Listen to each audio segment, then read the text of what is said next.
રામદાયર અને જય મુરલીધર જય દ્વારકાધીશ. કેમ છો બધા? બધા મજામાં જશો. આપણે હજી તો ઉઠ્યા છે અને મોડ થોડું કામ હોય નીંદરમાં. તો સારું, હાલો આજનો પ્રોગ્રામ શું છે એ બતાવીએ તમને આગળ આગળ. જુઓ, ટેક્ટાલી આવતું લાગે એક દાંતી હાકીને આવે છે. સવારથી હાકી લીધી હો ભાઈ રાણાભાઈ. હાલો દેખાડીએ.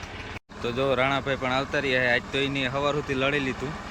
હા, આજ એ દાંતીમાં હતા. આજ થેસર બંધ રાખ્યું હતું અને કે દાંતી હાકી નાખી આપણે. જો હા, હાલો સવાર સુધી એની દાંતી હાકી હે ભાઈ. હજી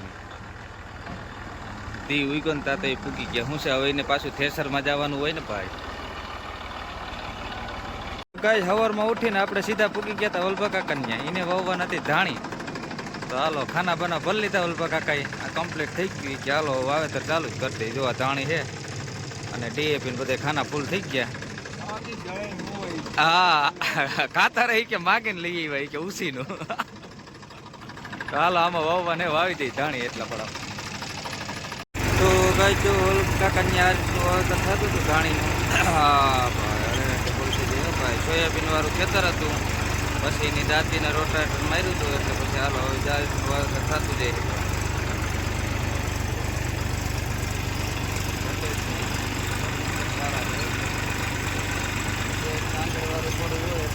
પારા સારા થાય, સોલિડ દેખાય ભાઈ.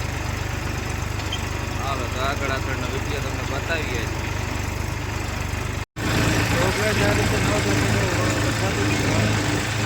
આપણે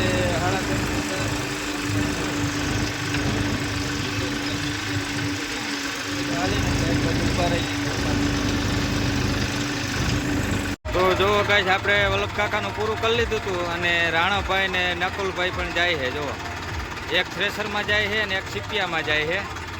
હા, થ્રેસર રાણાભાઈ ત્યાં જ છોડાવતા આવ્યા હતા હો ભાઈ. હાલો તો 45 લઈ અને એ નીકળે છે ભાઈ. હાલો તો ગાઈસ જોવો ભૂપાભાઈ પણ જીરા જ વાવે હો ભાઈ. હા, એની દંતાર ચાલુ કરી દીધો હે. હા, એમ કરે લાઈક શેર અને સબસ્ક્રાઇબ કરજો ચેનલને. કા ભૂપાભાઈ હાલે ને વાવેતર વારીઓ? હા તો વાંધો નહીં. વાવેતર ની અટાણે બગડાટી બોલે હો ભાઈ. તો ગાઈસ આપણે વલ્લભ કાકાનું પૂરું કરી અને હવે આવી ગયા આપણે ગોવિંદભાઈની ધાણી જ વાવવાની હતી હો ભાઈ. હા તો હાલો જો ધાણી છે, ખાના ભરે છે અટાણે કમ્પ્લીટ. ખાના ભરાય ધાણી એક જ વાવવાની, ખાતર બાતર કંઈ છે નહીં એટલે કંઈ ખોટી પાજ એવું છે નહીં કામકાજ. સીધું વાવેતર નીકળી જાય એવું જ છે. તો હાલો જો આ ગોવિંદભાઈને આ ખેતર છે એમાં વાવવાનું છે ધાણી. તો ગાઈસ જો ગોવિંદભાઈ ત્યાં કઈ રીતનું વાવેતર હાલે. હા, આખી ખોલાઈ વાળું હો ભાઈ. એકદમ ખોલાય જ લેતું જવાનું.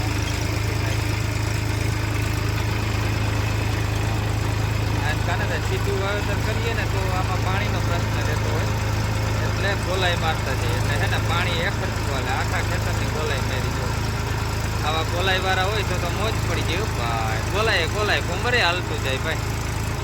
હા, હજી જો આ બાકી છે બધું ગોલાઈ વાળું. હવે લગભગ સીધી પટ્ટી થઈ જાય કેમ કે હવે પડું રેવલ આવતું જાય એટલે સીધી પટ્ટી આંખવાનું.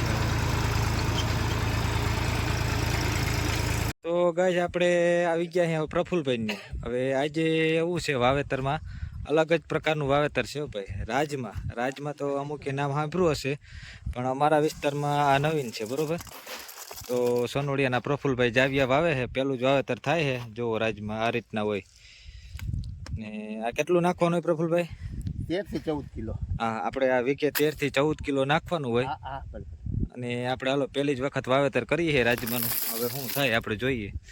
જો કે ઓલરેડી વાવેતર આપણા ક્યાંય બગડ્યા નથી પણ હવે પેલું છે એટલે જોઈએ આપણે. હવે પ્રફુલ કાકા હજી 30 કિલો. તો ગાઈસ જો આ રીતે વાવેતર કમ્પ્લીટ થતું હતું ઓલરેડી. હવે થોડોક ઘણો બાકી રહ્યો છે અને ઓલી સાઈડનો અડધું ખેતર બાકી છે. આપણે અડધેથી મૂક્યું છે એટલે આપણે 4 કે 2 એટલે અડધું વાવ્યું તો અડધું થોડું બાકી છે, અડધું ઉતરી છે.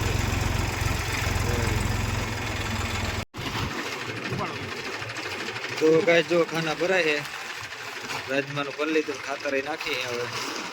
અને આ રીતનું વાવેતર જો અડધું ખેતર વાવ્યું, અડધું બાકી છે. એટલે રાજમાં પણ અડધા વવાણા અડધા પડ્યા છે એટલે માપોમાપ થાય છે. કડીક તો કુકાઈ ચડ્યું હતું એ વીઘા એકમાં, એમાં 10 કિલો પડ્યું પેલા વીઘો વાવ્યો ને એમાં. પછી હવે રેડી ઓલરેડી 14-15 કિલો જેવું પડે છે હવે. નવીન તો જાય રહી ને ભાઈ થોડુંક અચકાતા હાકીએ